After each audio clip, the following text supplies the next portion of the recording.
Few visual novels have left such a huge emotional impact in so few words, quite like Tomokatauka's Narcissu. It's a story with a foregone conclusion right off the bat. There will be no last-minute magic to bring these characters their much-deserved happy ending. No, it's not a question of if, but when. Narcissu is a raw, uncompromising portrayal of disease, suffering, and inevitable death. There's a hanging atmosphere of oppressive misery from beginning to end. And yet, it's also far from a hopeless story.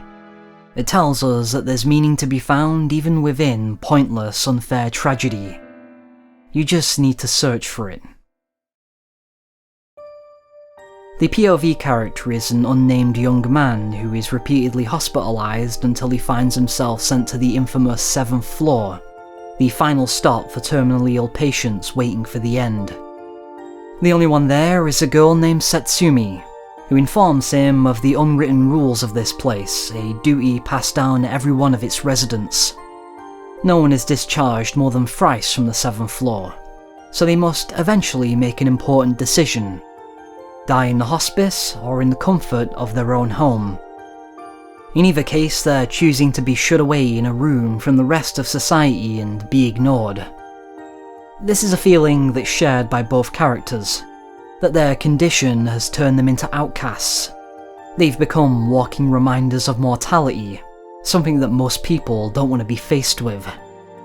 They're fated to become just a statistic, like the ones in the opening, that will inevitably be forgotten. Setsumi has quietly resigned herself to this, understandably. Whatever life used to be in her has long ago been replaced with detached indifference. This is represented in a way that could only be done in this medium. Her dialogue often crawls at a slow, controlled pace.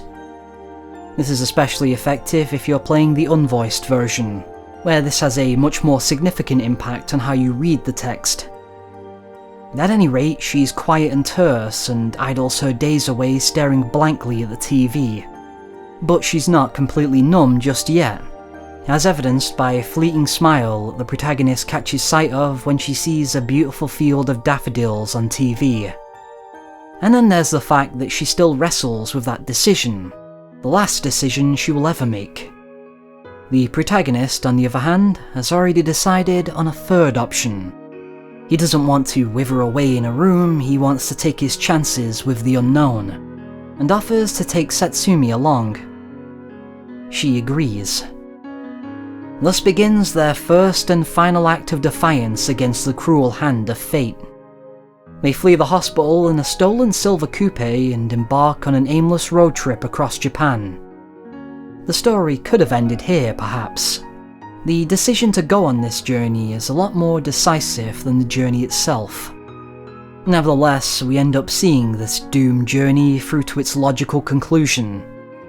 It goes about as well as you'd expect for a couple of terminally ill patients who decided to run away on a whim. At first, they don't even have a destination in mind. They just drift from location to location without saying much of anything to each other. The obstacles they face start off small. They pilfer some clothes from a laundromat to replace the pajamas they left in. As they start running low on petrol and funds though, things become increasingly desperate. They have to resort to stealing from a pachinko parlor and taking a tense trip to a pharmacy to get more medication. It's all to prolong the inevitable just long enough so they can reach their goal. Awaji Island. It's a place with the beautiful narcissus flowers that Setsumi wanted to see. This isn't something that was devised by Setsumi herself though. You get the impression that, left to her own devices, she would choose to drift aimlessly for as long as possible without any kind of end goal in mind. To strive towards a goal would be to yearn for something that she can never have, just like Echo in the myth of Echo and Narcissus. The flower of the same name, of course, represents that for Setsumi.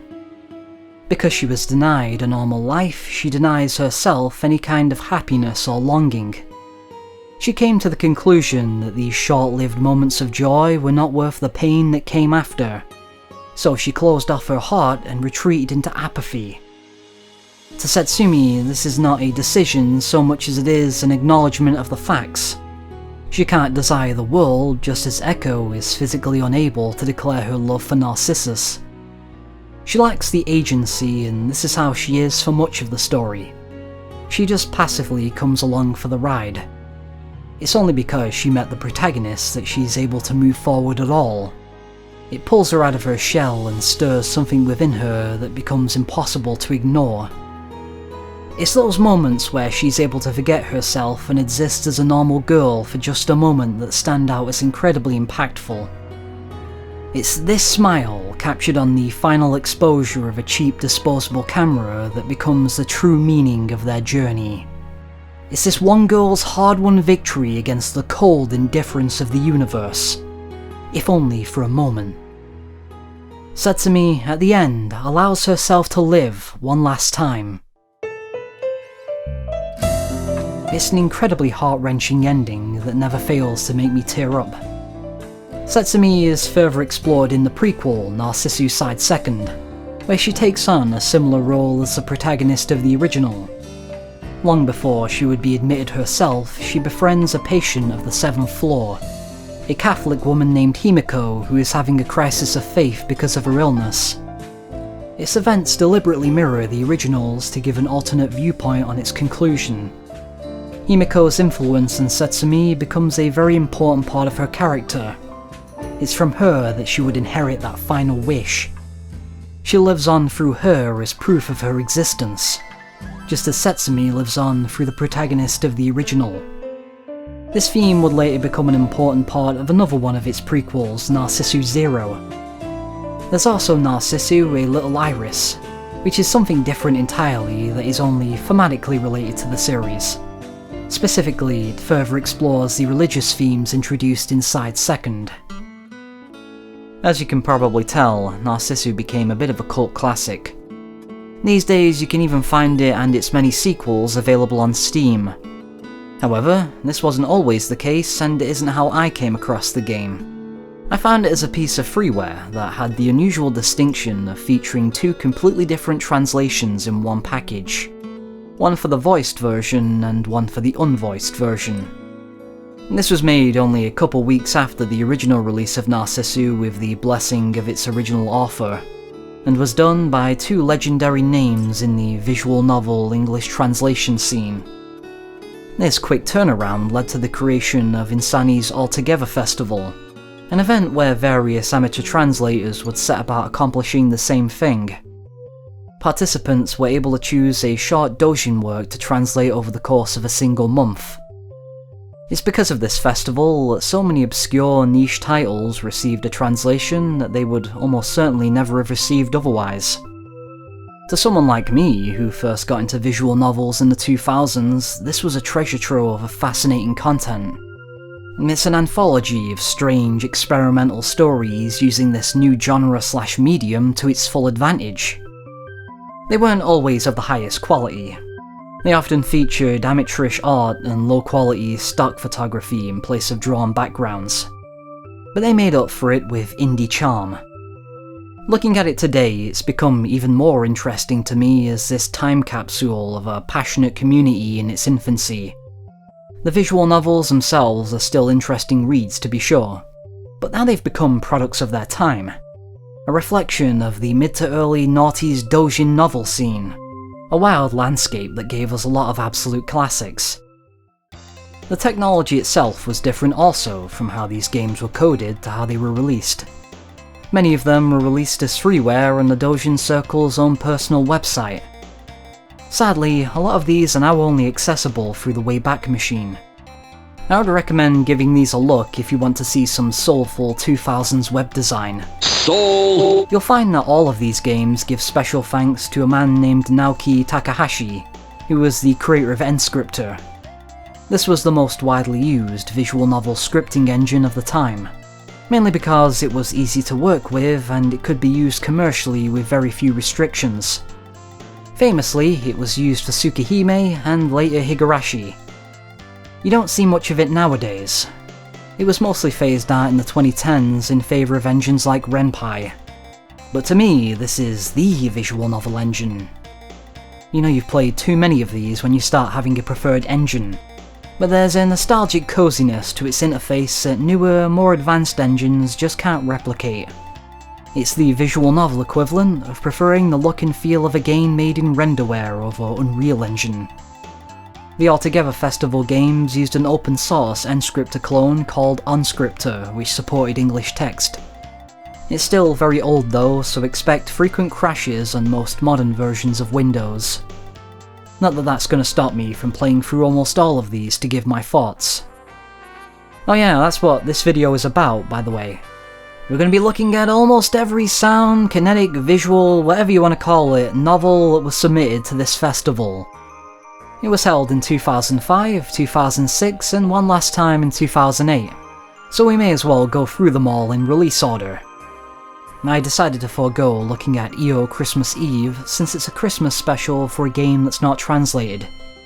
It's also the only one of these that was released as a patch only for some reason, and I couldn't really be bothered tracking down the original game. With that out of the way, let's jump into a game that was released after Narcissu but predates the festival itself. It's called Sorimata, or Until We Meet Again in the English version. While revisiting this one, it jumped out at me as an incredibly tight read that serves as a great example of what you can accomplish with so few words. And I do mean few words. This one is significantly shorter than even Narcissu and only takes around 20 minutes to read. It doesn't need to be wordy though, as some of the important bits are already conveyed through the visuals. Fancy that, a visual novel that truly feels visual. We have camera movement and a lot more angles and portraits than you can usually come to expect, especially from an indie visual novel. As far as those go, this is a lavish production. The Muv-Luv alternative of freeware kinetic novels, if you will. A man wakes up on a train to find that he's been trapped in another dimension by the evil spirit of a woman. It's all rendered in this really striking monochrome with a superb mix of real photographs and artwork. Even before it's revealed in the plot, the use of heavy blacks clues you in that something isn't quite right. I don't want to get into what happens in the second half of this, as I think you should experience it for yourselves, but it's able to make an emotional impact with so little build-up. It takes what could have been a depressing, bare-bones ghost story and turns it into something endearingly sweet and genuine. It's a breezy read that I highly recommend.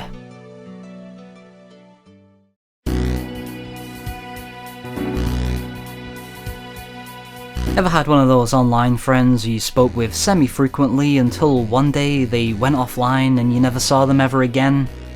Maybe you still think about them every once in a while, wondering what they're doing with their life these days. Or if they're even still alive, if you want to get morbid about it. Everyone's lives are different of course, but those online people are even more far removed than that. Their entire world is different from yours. It's an alien realm that you will most likely never be a part of, outside of those conversations you used to have with them a long time ago. For many born in the last several decades, this is a very relatable phenomenon, and it may have been your formative experience making friends while growing up. Maybe on Minecraft or something. Let's kill the hole! That's a bit too recent for me though, I was raised in the trenches of Xbox Live. Now yes, it's all coming back to me. My days of serving on the front lines of the Neuromius War in Chromehounds. Lost a lot of good men in that conflict. But I digress. The impression I'm trying to convey is perfectly captured in a Midsummer Haze resonance, only with a more sci-fi twist. After getting into a bike accident and spilling Capri-Sun all over her phone, Kasumi Kurosawa is able to video call a couple of girls from a different prefecture.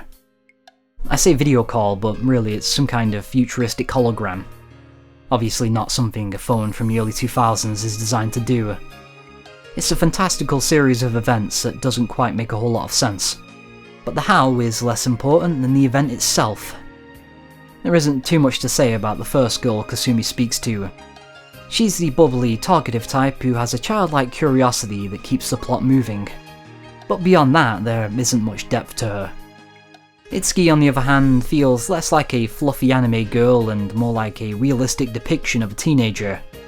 Her relationship with Kasumi is where the writing truly shines.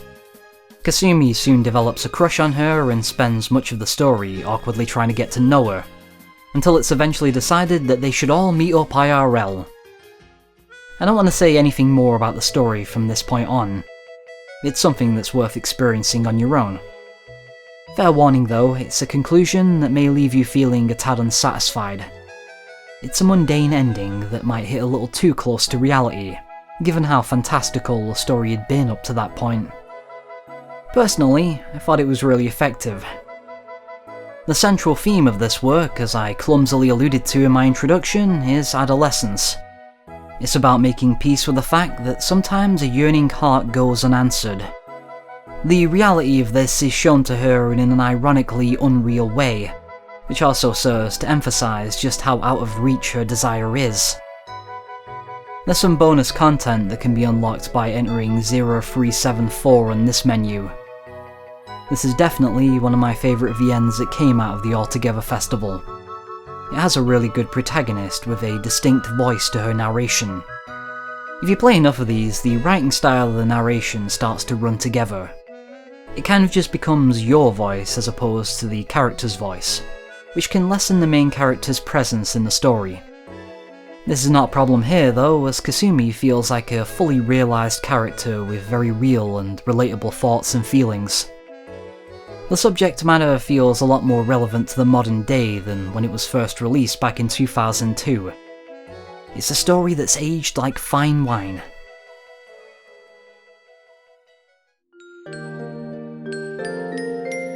This one reads like an allegorical fable, very much unlike a lot of the other stuff we'll be taking a look at in this video.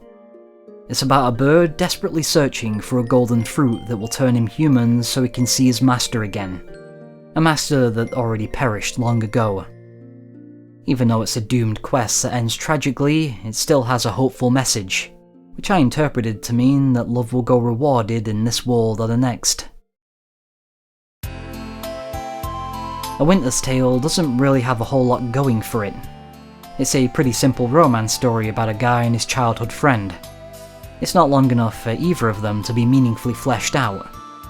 It's mostly kinetic too, save for one choice towards the end where you have to choose what present to get her for your date. What I picked made her run off, disconnect her phone line and move to Kyoto. Oh crap, I should have given her the bag instead. But it turns out he just got the phone number wrong and it was some other family that moved away. It was all one big misunderstanding, which is the punchline the entire story ends on. Picking the bag does give you a slightly more interesting ending. Not that I'm recommending you to play this one. It's shockingly unremarkable. It can't even decide if it wants to use drawn backgrounds or photographs. Some of the other VNs in this video do pretty much the same thing, only better. Plainsong is about an unsuccessful street musician with a single devoted fangirl. A meat girl named Fuka, not that one. It's mostly a sweet and wholesome romance story about them getting to know each other. Simple, yet heartfelt and effective. It's very bare bones with the visuals. There's no portraits, so all we have are these super low quality JPEG backgrounds that are most likely stock photos.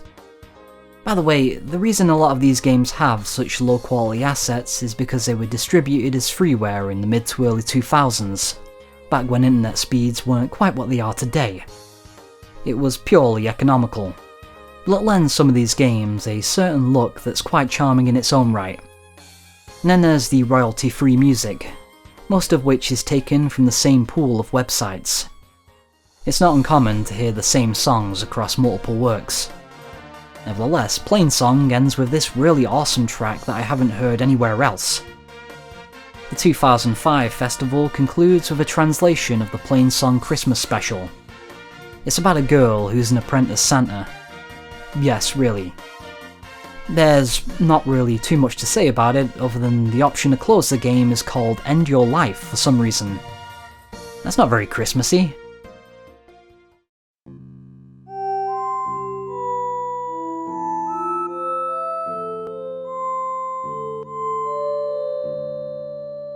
The 2006 festival included a VN that I've already done a video on once before, all the way back in 2017. The World to Reverse. This is an incredibly interesting and atmospheric VN that left quite the impression on me when I first read it. The entire thing feels like an experiment that deliberately pushes both the medium and the reader out of their comfort zone. It's a duology of stories that, stylistically, could not be any more different. The first is called Hallucinate, and that's exactly what its music and visuals make it feel like. It feels like a dream bordering on a nightmare. It's not a place you'd ever want to be. But there's something oddly comforting about it that I can't quite put my finger on. It brings to mind a certain quote: "Art should comfort the disturbed and disturb the comfortable." Its narrative comes secondary to these emotions it's able to convey. While Hallucinate is trying to move you through sound and visuals, Flanker is doing the opposite. There's no music or visuals, just text on a black background. It's the contrast between the two that makes this one so effective. It almost feels like you're going through sensory deprivation. Because of this, the bleakness of its setting becomes that much more horrifying and nightmarish. I originally wasn't going to include this one at all, but it'd be remiss of me to not take this opportunity to sing its praises one more time. The 2006 festival also had a precursor phase where they released 2 sample translations to whet people's appetites: Redshift and Flood of Tears. We may as well take a look at both. Flood of Tears initially presents itself as your run-of-the-mill dating sim, complete with the unserious protagonist, the argumentative best friend/romance option, and the cold and aloof heroine. There's a weird teacher named Shark who wears these silly-looking glasses that doesn't contribute much of anything to the plot in any way whatsoever, besides being a bit of comic relief, I suppose. Anyway, it takes forever to get going and meanders about as if it isn't only 3 hours long. If this was all it was though, I probably would have liked it just fine. The banter is pretty funny, and Umi is an interesting character if you decide to go down her route. She's a tough nut to crack. A rigid, no-nonsense kind of girl whose personality seemed completely at odds with the protagonist. I became genuinely interested in seeing how their relationship would develop. Unfortunately though, the twist that comes towards the end robbed me of that. It's revealed they were already in love previously and had to erase their memories for reasons I'm still not entirely clear on. She brings out a memory deleting gun and tells the other girl, Hina, that if he ever remembers their past together, he'll die.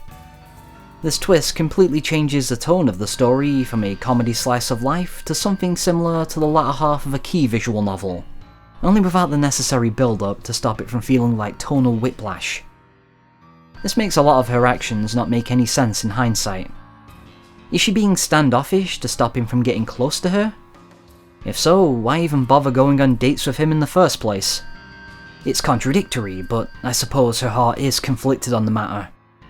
The Hina route fares a little better when the same reveal happens, but the lore is still distractingly vague and confusing, and not in a way that helps the story focus on the important parts. In this route, Umi tells him that Hina will vanish within a few days because she's not of this world, whatever that means. Are they aliens? Interdimensional travelers of some sort? Is this why she has a memory-altering gun? The VN never even gets close to answering any of these questions. The music is also particularly annoying here. There's one song that gets overplayed to death, and by the end I was about ready to mute my sound. It's disappointing all round. I like that the translator threw in this random Skies of Arcadia reference though, very nice.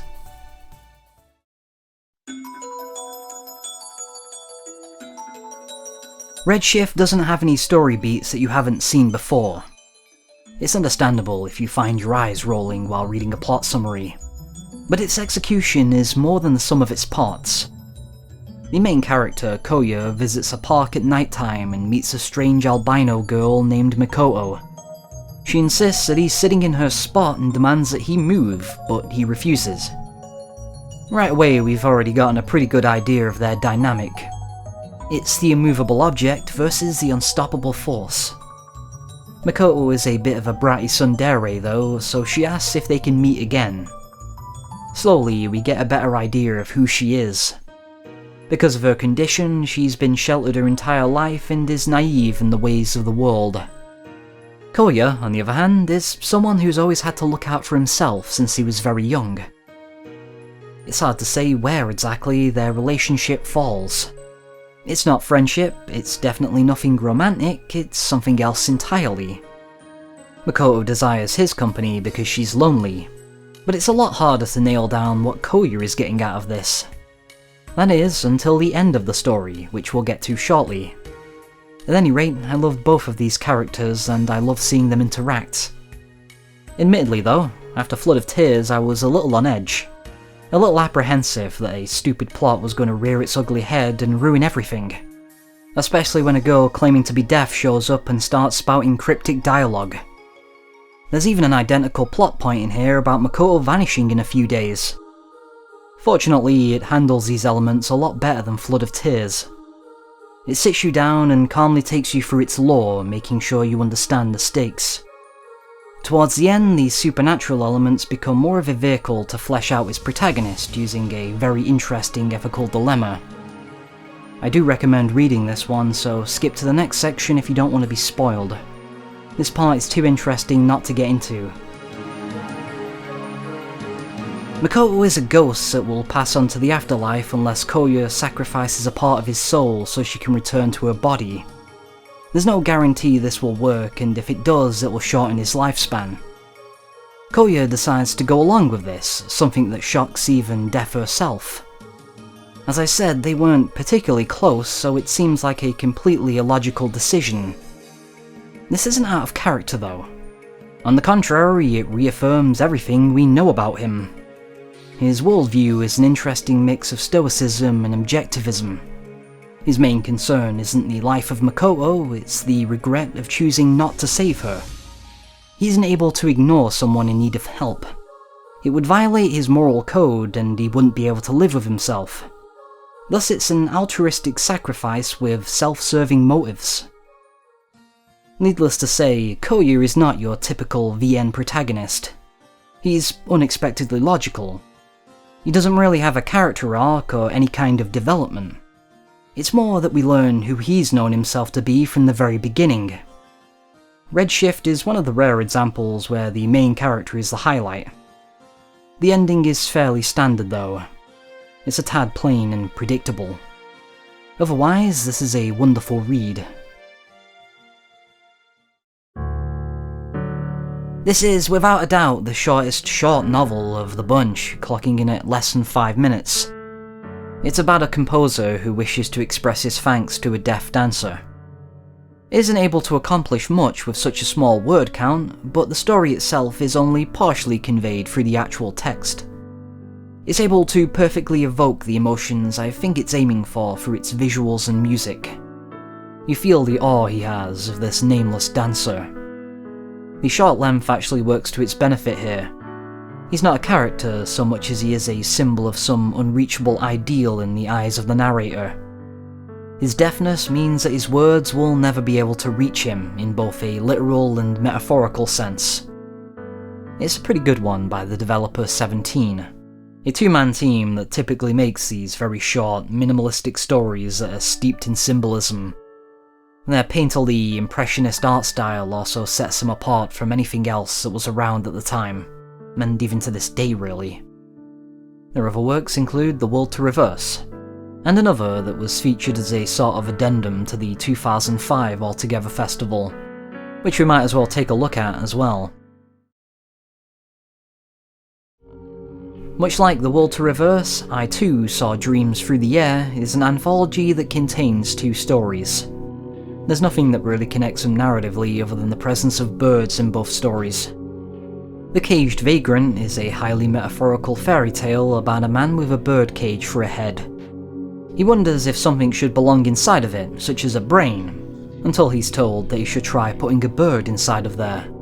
And so he does. Essentially, this is about a man finding a purpose and belonging in the world that he'd be willing to die for. There's no music at all in this one, it's just complete silence, giving it a very eerie quality. Plummerai is a bit harder to describe, mostly because I forgot what happened in it immediately after it ended, which is never a good sign. The titular plumber eye is a giant cloud shaped like a hand that descends from the heavens and poisons the lands below. There's a group of people that train birds to peck away at the hand to prevent this from happening. It's a cool idea, but it feels like it ends before it even really begins. Sometimes a plot twist is so obvious, you start to wonder if the author has a hidden card up their sleeve, like it's some kind of red herring that's meant to conceal something grander and less cliché. These are the thoughts I had while reading A Dream of Summer, and sadly, it did not turn out to be the case. My expectations went disappointingly unsubverted.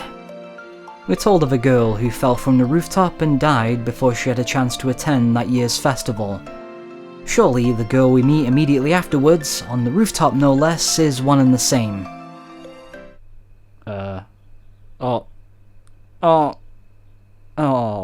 Okay. There aren't too many surprises to be found in this one, but there is a nice, comfy predictability to it, even if its story structure does make it feel very repetitive at times. It's a simple romance story with a couple different routes. Admittedly though, I only got to see one of its endings since it wouldn't stop crashing on me every 5 minutes. At Summer's End is another older work of Milkcat, the same author as the previous VN. They really liked putting summer in the title. It's about a couple of childhood friends who spend most of their time together bickering about frivolous nonsense. They're very much like Takeru and Sumika from Muv-Luv, which came out the same year as this one, interestingly enough. A trope of the era, perhaps. It goes on like that for so long, you start to wonder if this even has a plot at all, or it's just slice-of-life fluff. It does, actually. The main character hears that his friend is moving away and starts to worry about what his life will be like without her. He didn't realise how important their friendship was until he's faced with the sad reality that the status quo will not last forever. At Summer's End is another story about the transitory nature of youth. It's not as heavy as I'm making it out to be though. In fact, the memorable part of this one is its funny and heartfelt ending, which almost makes all the fluff you've got to get through worth it. Almost, not quite. As I'm sure you've already noticed, the artwork to this one is comically amateurish. I love it. The main girl looks incredibly derpy at times, and if anything, I think that helps her characterization.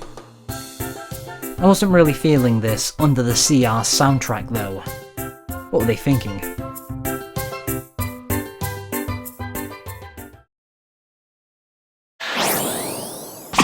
The premise of Collage is alluded to with its title. It's a collage of different people's lives that come together to tell a larger story. It follows 3 interconnected protagonists, all of which are adults in a Japanese office environment.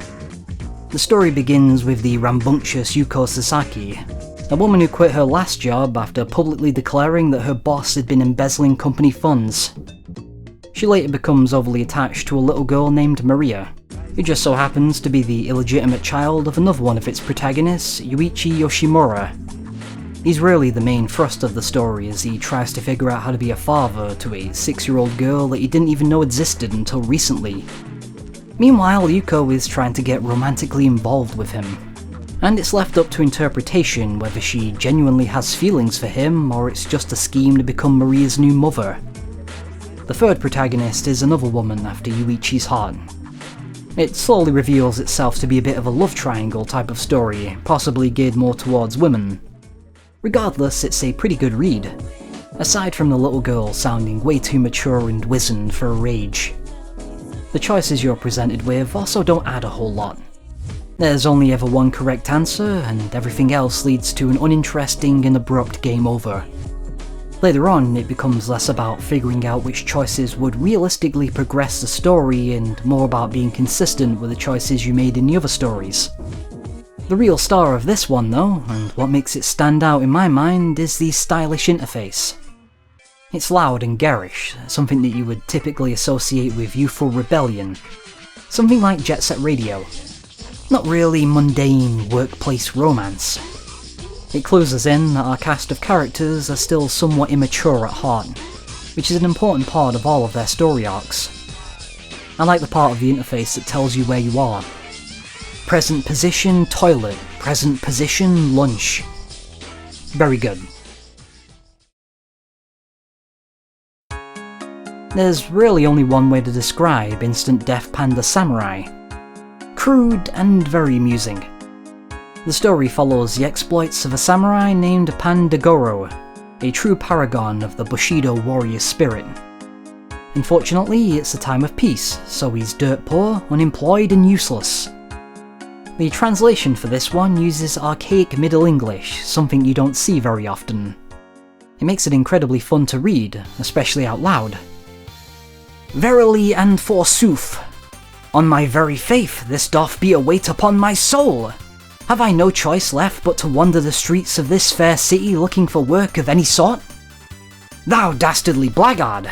Thou callest thyself a priest, and yet you care nothing for the life of a human, panda? It ends with a samurai-themed quiz where each correct answer will allow Panda to strike at his foe. Actually, it's not entirely samurai-themed, as there's a couple questions in here about a Arthurian legend, which I imagine was added by the English localization. Anyway, this one's just a funny good time with an endearingly amateurish art style.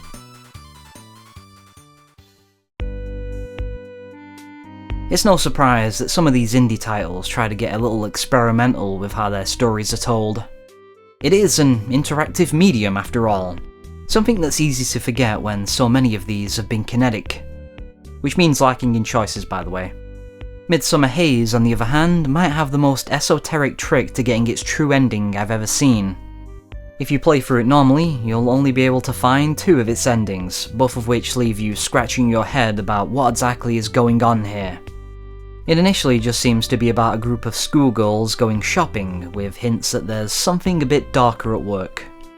Indeed, to find out what that is requires that you keep choosing to go to the bookstore. If you do this enough times and get lucky with the RNG, you'll eventually reach a secret route. The main heroine turns out to be an Ikiryo, the living ghost of a girl who is on her deathbed in a hospital somewhere. There's also a Yuri love story going on too. It's always a nice idea to sprinkle in a bit of that to make a story appear more interesting than it actually is. The 4th and final ending can be found simply by not picking either choice when prompted to. As annoying as all of this is, it is more memorable than the story itself. My Black Cat is the story of a girl's ever-supportive life companion, a talking cat. The story isn't too focused on the talking cat though, even if his decisions as the POV character becomes the main thrust of the story. It's more about the relationship between the girl and her childhood friend, who ends up being seriously injured in the hospital after being hit by a car. There's 3 endings that are decided by how involved the cat ends up being in this tragedy. Like any talk, it doesn't really matter.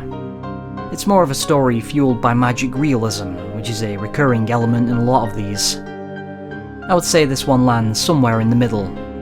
It isn't bad, but it isn't particularly special either. Night of the Forget-Me-Nots is a horror VN that has you exploring a school filled with otherworldly apparitions. It's your typical Japanese horror fare with everything that entails. You've probably already pictured in your head a bunch of stereotypical jump scares that are indeed in this game. It has a fairly generic cast of characters and a story that tries to build up to some big emotional reveal, but it ultimately falls a bit flat. It's much more interested in killing you in its many bad endings, which truthfully is its most entertaining aspect anyway. Minor choices that don't seem that important early on can doom you here. It's very easy for your game to become unwinnable when you get to this branching pathway where your only options lead to death. I just looked up a guide on how to get the true ending. Wait a minute, I recognise that sound.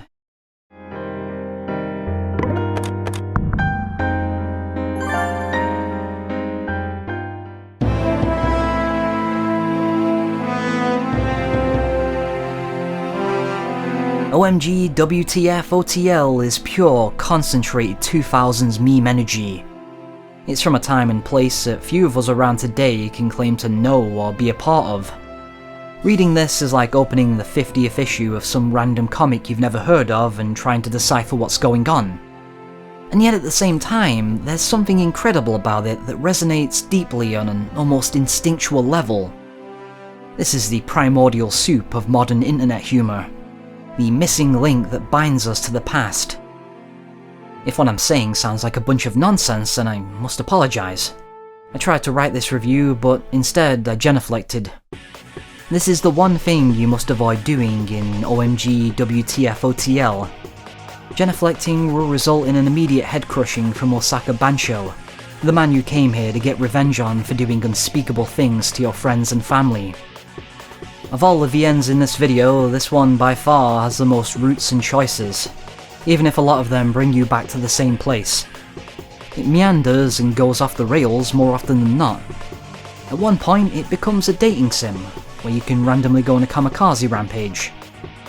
It's not unusual to forget what the original plot of this game even is. Unless, of course, you genuflect, because genuflecting is always an option, even after Osaka Bancho is already dead. You're not safe from genuflecting even on the title screen. And what the fuck does genuflect even mean anyway? This VN worms its way into your brain to guarantee that you will never be able to take that word seriously ever again. Not that it comes up that often anyway. And then Kanagawa Bancho shows up and starts talking about some bullshit. There's not a single CG in this game that doesn't go super hard. What more do I need to say, other than never rely on Karl Gotch? It's off the wall insane and hilarious. A true classic if I've ever seen one. The mid-2000s English translation and its outdated memes are only the cherry on top.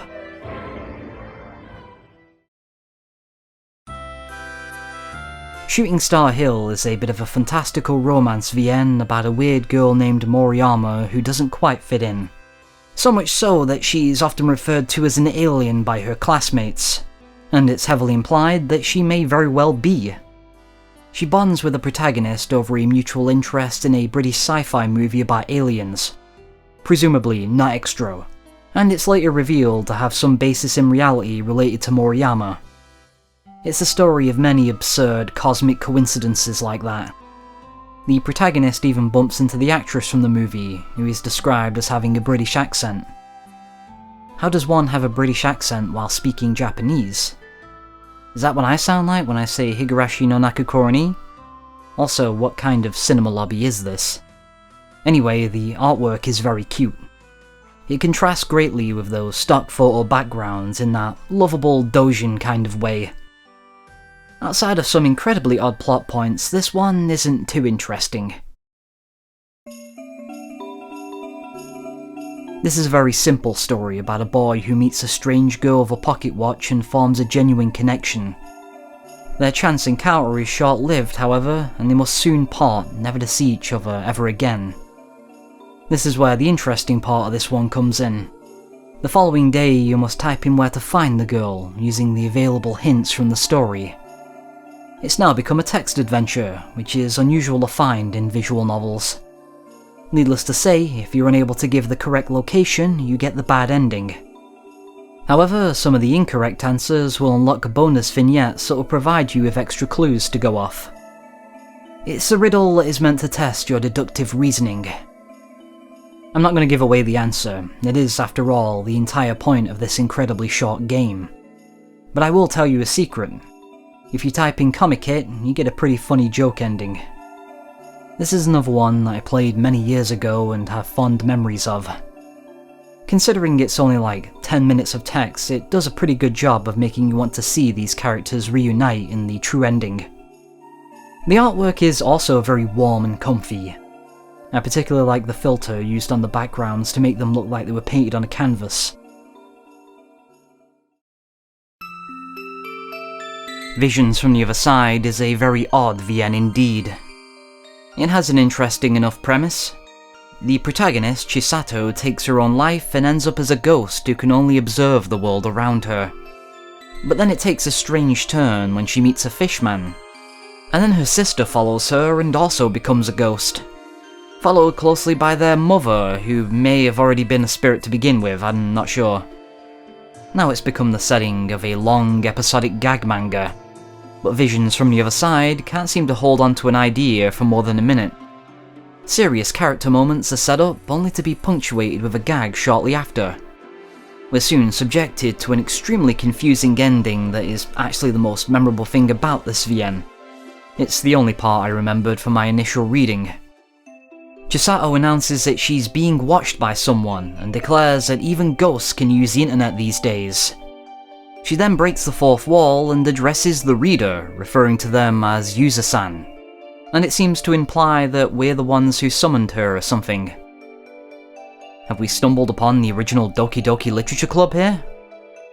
The implications of this moment are incomprehensible if we look at this VN in a vacuum. You may have noticed that the characters and CGs are incredibly detailed for a setup to a story that goes nowhere, and the reason for this can be found in the README file that comes with the game. Chisato and Fishman and Mikogami family are characters that serve as mascots for the now-defunct website Nanika. This is why Chisato alludes to the internet and calls you User-san. What we're seeing here are old, forgotten remnants of early 2000s Japanese internet, which is honestly more interesting than the VN itself.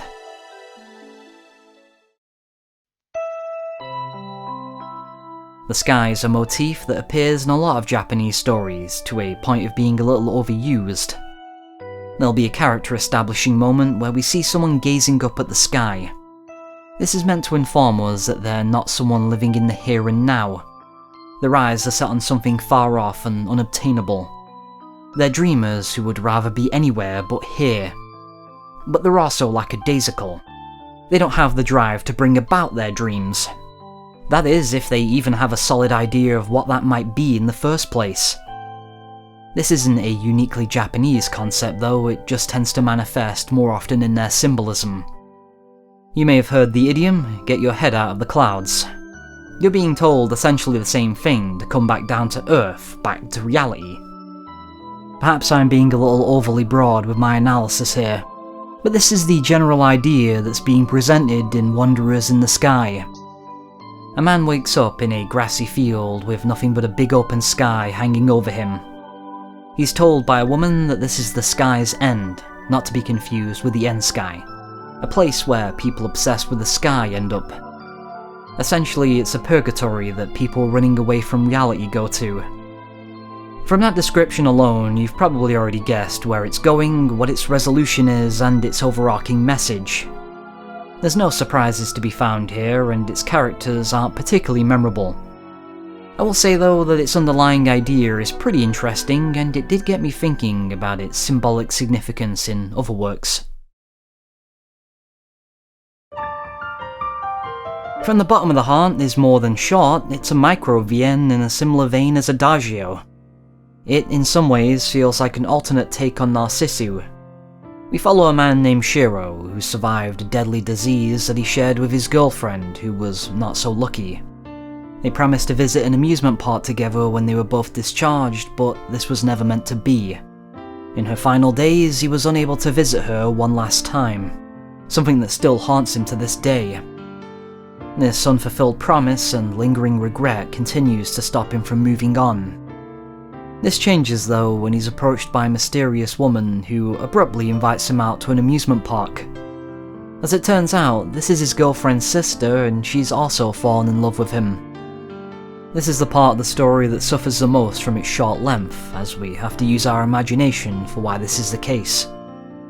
The conclusion is very abrupt, but it gets across its central theme, that of moving on and making amends for past mistakes.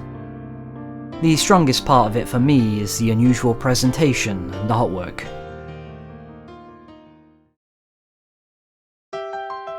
Crimsoness is about a girl who messes up on a test and decides that the entire world is shitty, corrupt and must pay.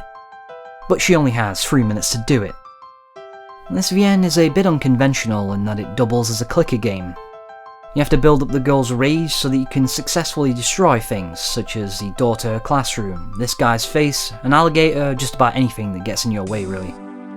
You have to be very quick on the mouse if you want to get to the actual ending. Thankfully, you don't have to rapidly click the mouse.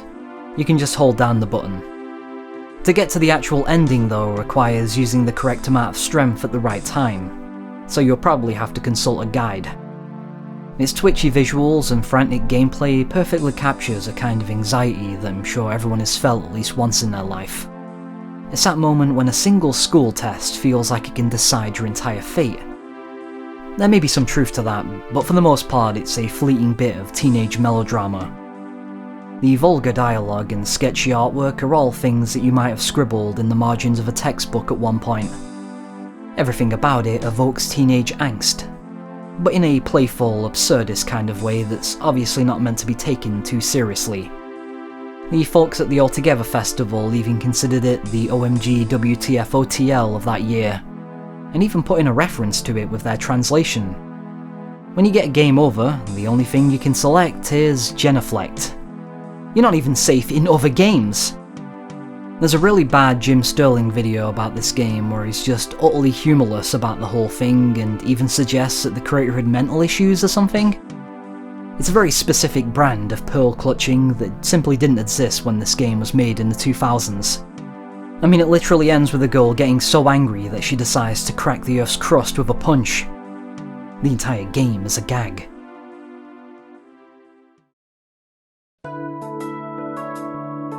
Next up, we have The Letter, which is about a man who is guided back to his hometown by an old, tattered letter that he'd kept with him since his father's death.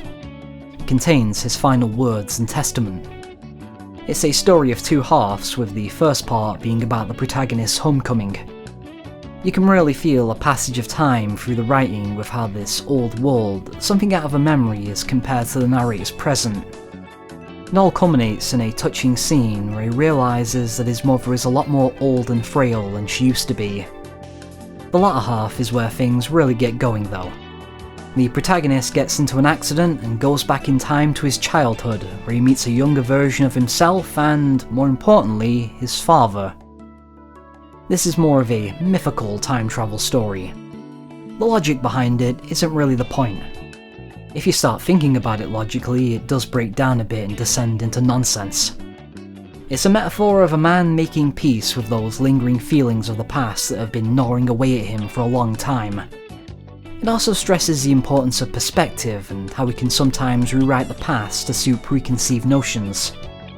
The protagonist is made to face this by literally going back and experiencing it firsthand. Overall, this one's not a bad read at all.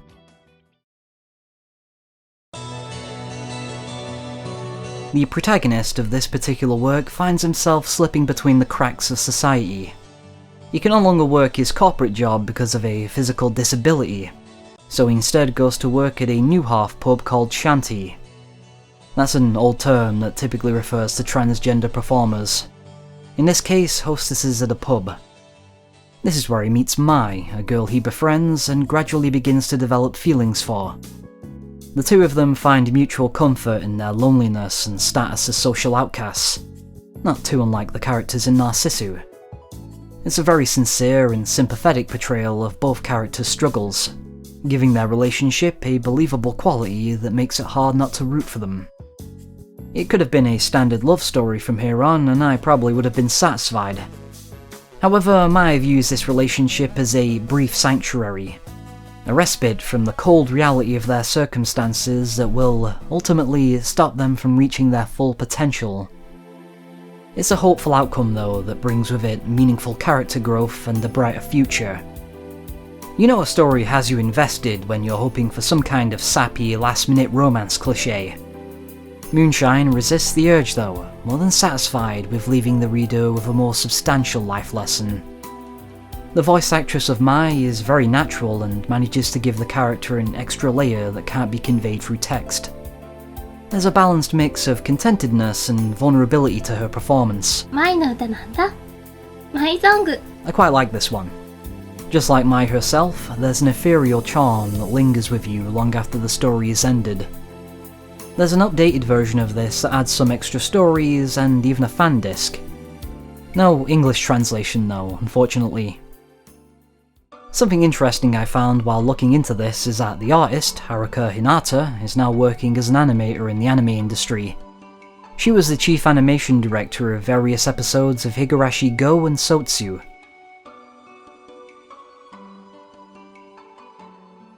Still not talking about it though. thought it was a good idea to look at these two back to back as they have many themes in common. Leaves is also about a couple of characters that don't seem to have a stable foundation to call their own in society. The protagonist Tomohiro and his childhood friend Toka are orphans. We're introduced to them through their innocent childhood memories, where they would befriend a girl from a well-off background far removed from their own. We jump forward a decade to see them as aimless dregs of society, drawn into each other's arms simply because, well, who else would accept them? Toka is turned to prostitution and substance abuse. Tomohiro is unsure of exactly who he is, what he desires, and what Toka even means to him, if anything at all. It's because of this that he becomes hyper-aware of just how unnatural their friendship with that girl was. We're no longer in those carefree childhood days where none of these things mattered. Now they become agonizingly apparent and unavoidable. The roles they play in society and the facades they put on to get by are scrutinized here. Tomohiro is in a bit of an existential rut, and things only get worse when his drug-dealing twin sister shows up to throw his life into utter chaos. She's clearly meant to represent his fears and anxieties about who he is, where he's heading, and where he came from. She is essentially a dark reflection of himself, which is a really good narrative tool on paper. The problem is, she doesn't make much sense as a character beyond that. Her destructive actions throughout the story are all to get her brother's attention, bizarrely, and her dialogue veers way too far into cartoonish villainy. She even says epic fail at one point, but I'm sure that's just a translation. Leaves has a really solid start, but soon descends into silliness. Or as I like to call it, eroge game logic. And yes, this title does feature an abundance of H scenes which I can't show, some of which make more sense to the plot than others. By the end, the characters are doing things no sane person would ever actually do, such as forgiving your drug-dealing estranged sister who tried to murder you and got your girlfriend addicted to China White.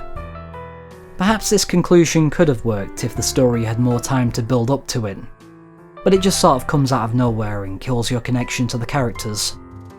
It's an unusual mix of existential musings and eroge that didn't quite land for me.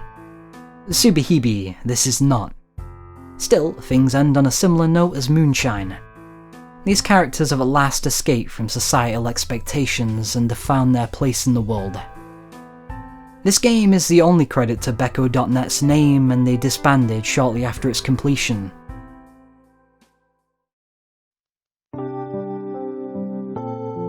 Don't be fooled by the silly looking artwork here. This is one of the better stories to have been translated by the Altogether Festival. The protagonist is 22-year-old Haruki, a card-punching corporate monkey, as he describes himself. He is yet another character who is having a bit of a quarter-life crisis. It's that strange transition period between higher education and full-time employment when life feels like it's reached its end before it's even begun. There's a profound emptiness to Haruki's existence that he's grown complacent of. That is, until one day when his heart is roused by the distant playing of a piano coming from a shrine. He follows it to its source like he is unconsciously chasing something beautiful to fill the void. This is when he meets a shrine maiden named Minori and forges an unlikely friendship. Their funny back and forths about unimportant trivialities become something that alleviates Haruki's loneliness. She also acts as a sort of confessional, someone he's able to be perfectly honest with without repercussions.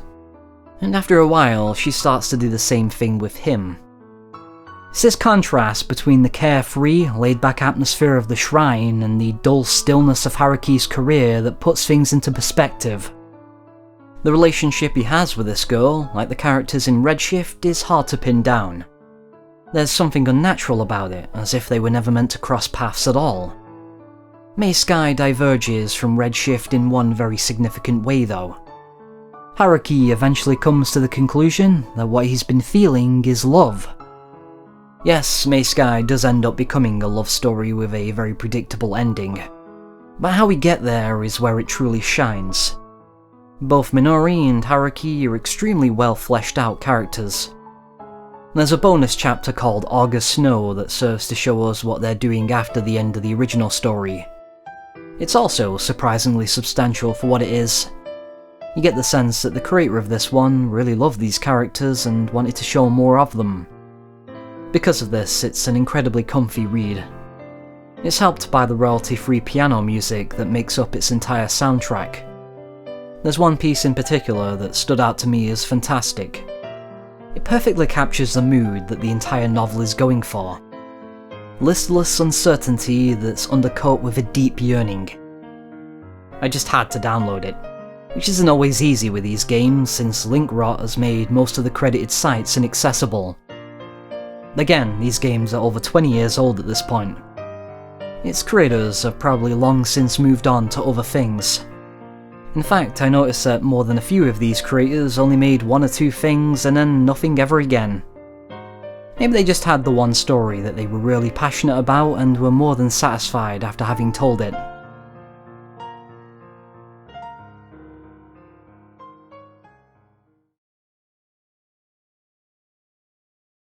Alas, 2008 was the last year the Altogether Festival ran. Today it stands as an archive of a very specific period of time for a very specific niche community for a very specific niche genre. Hopefully you enjoyed hearing me cover it on this very specific niche YouTube channel.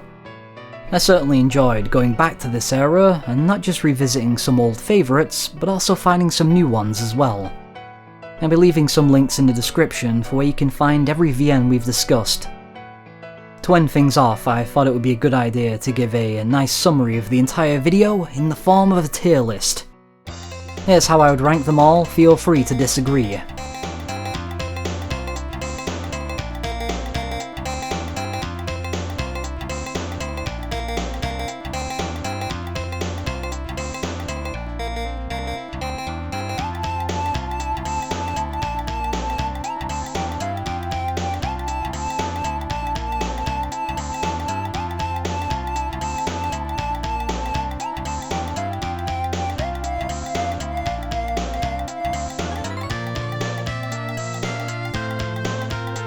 There was a much darker joke I could have made here, but I refrained. A special thank you to my channel members and patrons. I've been Snickety Slice, I'll see you around.